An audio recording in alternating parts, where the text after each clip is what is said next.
Hello dear friends, कैसे हैं आप सब। आशा करता हूँ आप लोग स्वस्थ, खुश और मस्त होंगे। आज जो है एनआईए एक्ट के नए टॉपिक के साथ हाजिर हूँ। जो है आज हम देखते हैं क्या विषय है। ठीक है, नेगोशिएबल इंस्ट्रूमेंट एक्ट 1881 में परिभाषित है, क्या परिभाषित है, प्रोमिसरी नोट।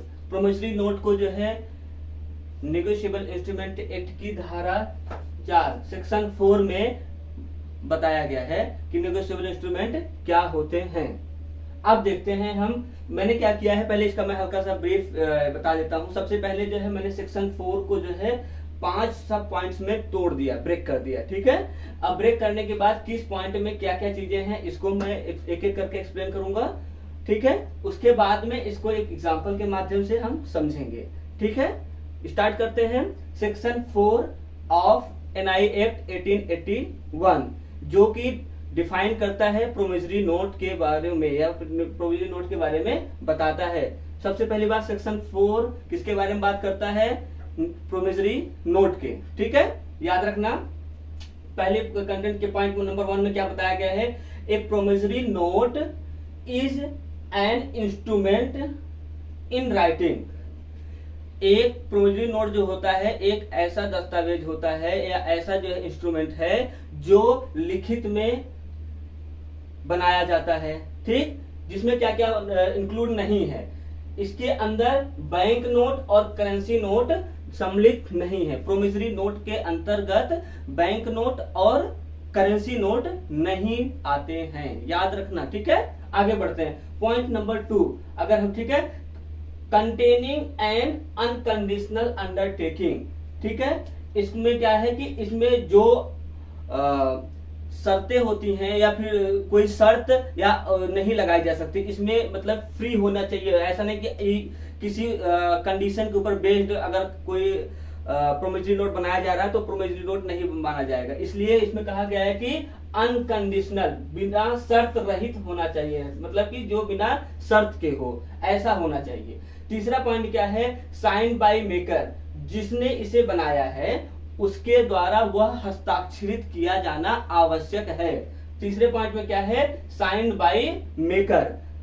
चौथा पॉइंट क्या है, टू पे a certain some of money, मतलब कि किसी पैसे के अदा करने के बारे में बनाया गया हो। ये किसके द्वारा, टू, मतलब कि किसी को सर्टेन अमाउंट देने के लिए ये वचन दिया जाता है। ठीक है, इसमें point number 5, to the order of a certain person, या फिर जिसके लिए बनाया गया है वह जो है, जिसके लिए बनाया गया है उसके आदेश पर किसी अन्य व्यक्ति को जो है दिया जा सकता है।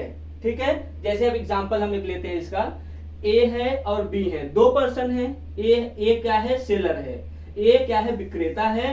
बी जो है बायर है, खरीदार है। ठीक है, अब यहाँ पे देखना कि जो प्रोमिसरी नोट है वो कौन बनाता है। ठीक है, यह देखना, सेलर और बायर दो लोग हैं, एक विक्रेता हो गया, एक क्रेता हो गया। जो विक्रेता है, याद रखना, जो बायर होता है प्रोमिसरी नोट वही बनाता है। कौन बनाता है, बायर। बायर मतलब जो सामान को, गुड्स को ले रहा है वो अंडरटेकिंग देता है किसको, सेलर को, कि महोदय सर फला फला जो है मैं आपको यह वचन देता हूं कि मैं फला फला डेट पर या जो है आपको इतने अमाउंट अदा करूंगा, या फिर आपके आदेशानुसार किसी अन्य व्यक्ति को जिसको आप आदेशित करेंगे उसको पे करने का वचन देता हूं। ठीक है, जो इसमें आगे बढ़ेंगे तो जो इसमें डेटर होता है, डेटर कौन होता है, जो उधार माल लेता है वो डेटर होता है, और क्रेडिटर कौन होता है, सेलर होता है। ठीक है, तो डेटर द्वारा या फिर बायर द्वारा, है ना, जो बायर होता है वो या डेटर जो होता है वो कौन बनाता है, क्या, प्रोमिसरी नोट, और किसके फेवर में बनाता है, जो सेलर होता है उसके फेवर में, है ना, याद रखना।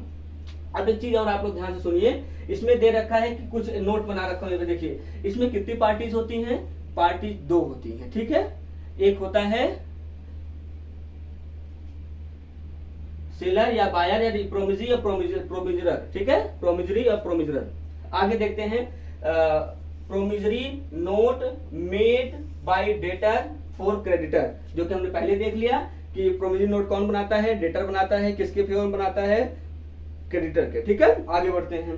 Promissory note made for only money not goods, ये ध्यान रखना, प्रोमिसरी नोट केवल जो है पैसों के लेन देन के लिए ही बनाया जा सकता है, इसके अंतर्गत गुड्स के लिए या फिर किसी अन्य सामान के लिए जो है नहीं बनाया जा सकता। ठीक है, समझ में आया होगा, उम्मीद करता हूं आप लोगों को। प्रोमिसरी नोट फिर से जो है एकदम समरी रिवीजन करते हैं इसका।